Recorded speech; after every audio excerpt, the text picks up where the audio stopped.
Happy Daylight Savings Day, day after Daylight Savings Day, whatever you want to call this Monday. Happy Monday to you. And we're here for another episode of Monday Morning with Mo.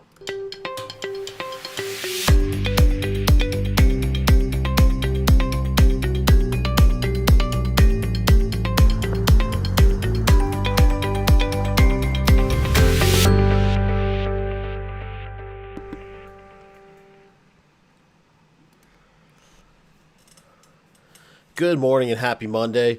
I am Attorney Mo DeWitt, and we are here every Monday at 8 a.m. for what we call Monday Morning with Mo, where we answer your legal questions and try to help you out in any way that we can. Sorry for the lighting this morning. I don't know what's going on. It's all bleached out behind me. Hopefully, maybe that will adjust. But anyways, hope you guys had a great weekend. It was certainly beautiful weather out there. Couple things coming up this week. We will be giving away some stuff for St. Patty's Day, so stay tuned for that. Make sure you're watching the DeWitt Law Firm Facebook page and my page. There are going to be some pretty cool, what I think are pretty cool. They're like silicone pint glasses, so hopefully you guys like them. I think we only have a couple hundred of them though, so they usually go pretty quickly. So definitely be watching for that. Otherwise, let's jump right into it. So if it's your first time joining us, basically every Monday morning, we're here to answer legal questions. If you do have questions, you can always post them below in the comments, or email us at ask@dewitlaw.com, or you can call and leave a voicemail at that number on the screen there, which is 407-536-6737. It's rotating right there right now. So you can call, leave a voicemail. You can leave that voicemail anytime during the week. Doesn't have to be during the show at 8 a.m., because I understand people will view this later as well. And, that's what we're here for, to hopefully try to help you out with some of your legal dilemmas in life. Hopefully you don't have any, but if you do, you know where to go. So let's, by the way, my allergies are going nuts, so I will try to make it through this without sneezing, but if I do sneeze, I apologize in advance. All right, so first up this morning, we have Marcy. Marcy says that I was recently in Orlando visiting Universal Studios. While I was in an elevator, the elevator malfunctioned, causing it to jolt suddenly. I went to the emergency room and continue to have back pain since I was released. I am now back in Missouri and wanted to know if I needed a lawyer in Florida or here in Missouri. Thank you for your assistance. Let me get a little water. All right, so basically, Marcy was here on vacation in Orlando, got hurt. And her question is, do you hire a lawyer in Florida or in Orlando, or do you hire a lawyer back where she's from or lives in Missouri? Great question. We see this all the time, frankly. So a lot of attorneys who are out of state would take that case, and they'll take that case because they want to settle it pre-suit.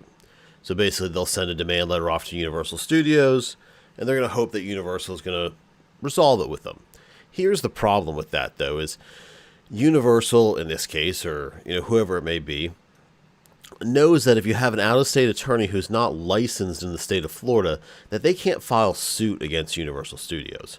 So what may happen here is they go back and forth, they negotiate. Marcy's not happy with the offer, and she says, hey, let's file suit. Well, now that attorney in Missouri is in a little bit of a pickle because they can't really file suit on their own. So they would have to team up with a Florida lawyer at that point to pursue the claim and file suit against Universal. And so what happens a lot of times is those lawyers, if they don't have connections, if they don't know people in other states, they may just drop the case. And now another lawyer has to basically start all over, pick the case up, and hopefully the statute of limitations hasn't run, and then file suit. So in my opinion, it's always best to hire an attorney who has the ability to file a lawsuit for you.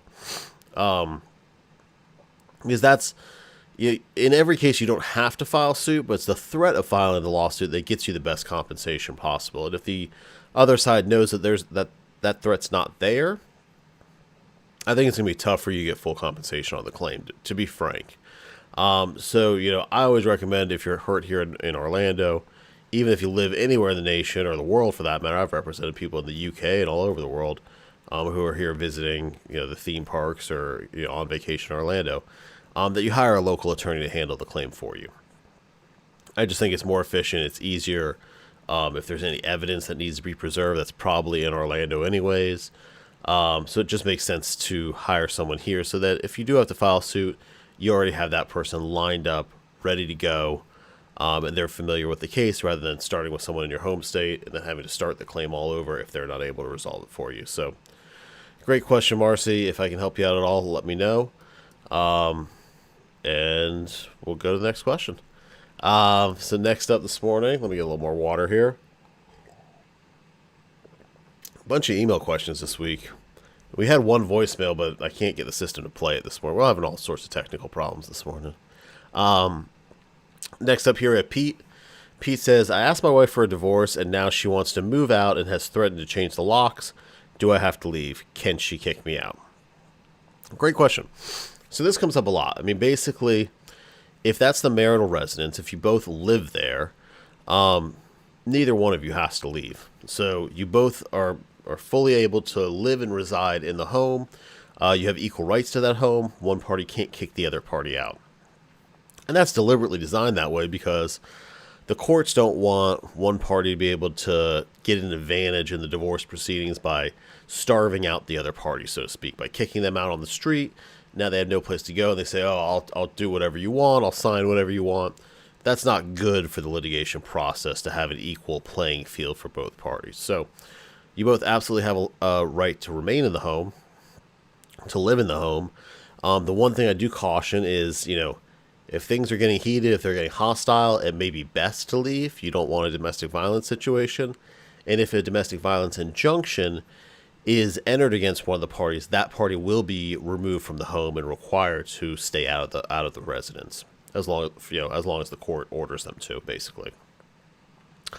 The other issue I see come up every once in a while is one party will move out. They have a new residence. They've moved, most of their stuff out or some of their stuff out.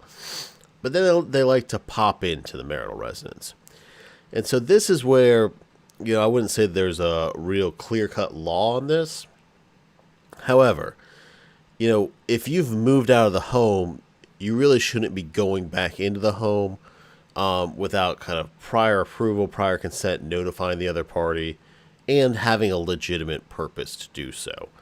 At that point, you're almost kind of moving away from sort of the family law aspect to kind of landlord-tenant law. So since that's no longer your residence, you really don't really have it's still your house, don't get me wrong, but you don't really have a right to enter all the time and things like that. And the other party could change the locks at that point if they wanted to. Now, they'd still probably have to give you access if it really came down to it.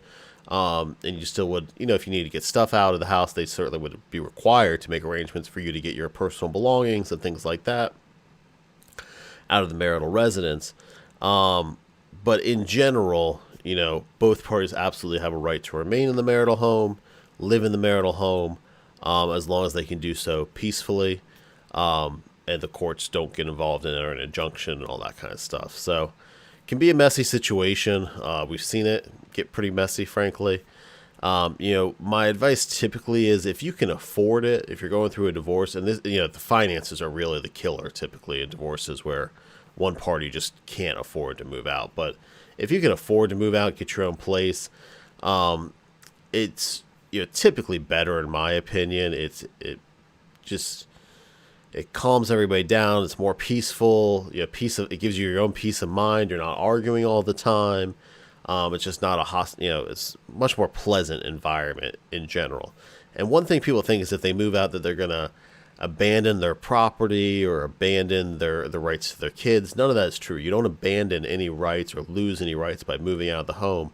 And frankly, in my opinion, the courts would rather you move out of the home if if it's going to be a hostile situation that could lead to a domestic violence situation or things along those lines. So they would absolutely rather have you go off to be in a safe place rather than subjecting yourself to that kind of situation. So I appreciate the question, Pete. If you guys have any questions, as you probably already know, shoot us an email, askask@whitlaw.com, or leave us a voicemail, 407-536-6737.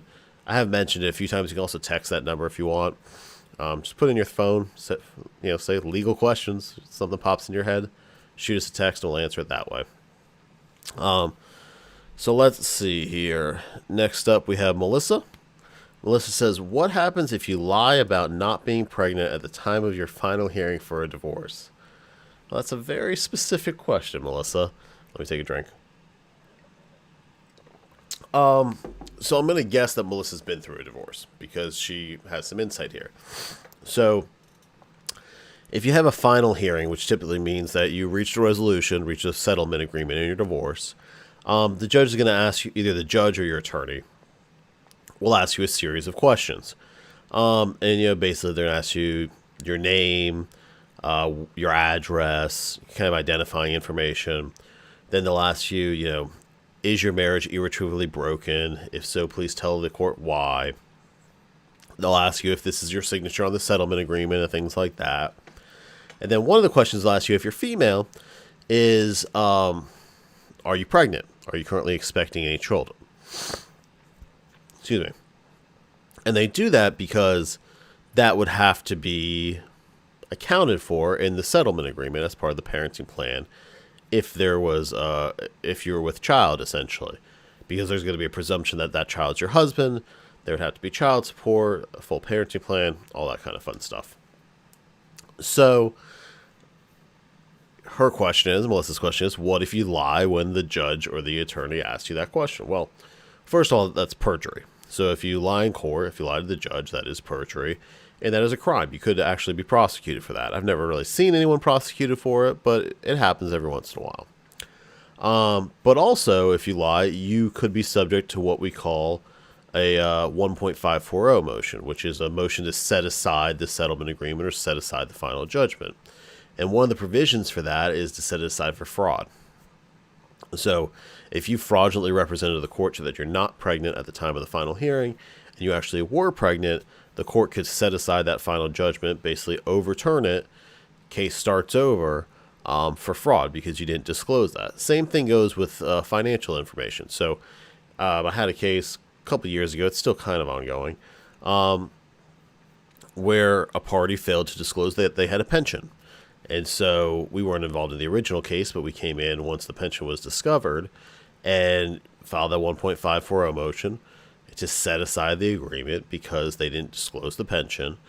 And at that point in time, the other side just said, hey, here's your portion of the pension, just take it and be done with it, because they didn't want to have to start the whole divorce over again. So if you don't disclose things like that, that is fraud upon the court and could lead to a ground to set aside the settlement agreement, set aside the final judgment, and basically now you're no longer divorced, which that kind of gets people sometimes, is they don't realize, when the final judgment gets overturned, now we're legally married again, which has caused some problems in the past, to say the least. So not a good thing to do. Definitely don't recommend doing that. If you've already done it, give me a call. Let's talk about why you did it and what the potential recourse or resolution could be if there needs to be one. So, but yeah, definitely do not recommend doing that at all. It's never really good to lie to the court. Usually the attorney will catch you, or the judge will catch you. Not always, but sometimes. But it's typically just not a good practice, not a good way to live your life. All right, so last question we have this morning that'll let everyone get on their way, including myself, is from Mac. Mac says, what happens if I do not treat within the first 14 days after an auto accident? Do I still have a case? Okay, good question. So the 14-day rule, which you'll see billboards around, you'll see commercials, you'll see a bunch of stuff talking about after an accident, you need to see a doctor within 14 days. So what that is under Florida's PIP laws, the no-fault laws, which we've talked about a lot. Basically, you have to see a doctor within 14 days for them to declare if you have an emergency medical condition. And if you do, that basically opens up the up to $10,000 in treatment where you can go see a doctor to get treatment for the injuries you sustained in the car accident. And remember, it's no-fault coverage, so for that up to $10,000, it doesn't matter if you are at fault in the accident or not. You could still potentially receive those up to $10,000 in benefits. They don't cut you a check for $10,000. It's up to $10,000 in benefits to go see a doctor. So in this case, Mac is saying, hey, I didn't get treatment within this first 14 days. Do I still have a case? Yes, you do have a case, but it's always more difficult. The longer the delay after treatment, and sometimes there's some very legitimate reasons for the delay in treatment, but the longer the delay, the harder it is to bring that claim, prove that those injuries were caused by the car accident. It just gives the insurance company more ammunition to try to lower the value of the claim, essentially. Still absolutely have a claim. I've had cases before where, they went to the emergency room, then didn't treat for a year, and then, had issues down the road. Now, when they go to the emergency room, that saved their claim. They still had those PIP benefits because they went to the ER in that case. But if you don't go at all, basically what happens is you just lose your PIP benefits. You lose that up to $10,000 in benefits, but you still absolutely have a claim for potential at-fault, an at-fault or negligence claim against the other party for any injuries you sustained. But, typically you want to seek treatment as soon as possible. That's why I recommend, if you call me after a car accident and you say, hey, I feel a little sore, something like that, I'll usually tell you, yeah, it's probably going to get worse in the next few days. Go get checked out and just make sure there's not something more serious going on there. Because I've had people who call me and say they're fine, who end up having torn ligaments or, disc herniations and some really bad stuff that just when you have adrenaline after the car accident, your body's still kind of pumping. It usually takes a few days to kind of start feeling that pain. So I do recommend, it's worthwhile just to get checked out. You don't have to go to the ER. You can go to urgent care. You can go to any of your local doctors. If you have your own physician, your regular doctor, they can refer you to someone. I do recommend that you deal with someone who deals with car accidents regularly, so they kind of know what to look for. They also be able to take your no fault or PIP insurance, so you don't have to pay out of pocket. So that's another benefit typically of seeing someone who deals with car accidents regularly. And that way it doesn't cost you anything. You get checked out, make sure everything's okay, doesn't cost you anything because you use your PIP insurance. Make sure there's no deductible on yours, but typically it shouldn't really cost you anything. And then you're good to go. So anyways, I appreciate the question back. And if you guys have any other questions, leave us a voicemail, 407-536-6737. Number's on the screen there, but flashing the entire time. Or shoot us an email, askask@dewitlaw.com. Keep an eye on Facebook this week. We should have some giveaways for you. And we should have some other cool stuff coming up in the next few months, too. So keep an eye out. Otherwise, have a wonderful week. Try to stay awake with this daylight savings time. I know it's messing with everyone's schedule today. And I'll see you next week, Monday morning, 8 a.m., for another episode of Monday Morning with Mo. Take care, everybody.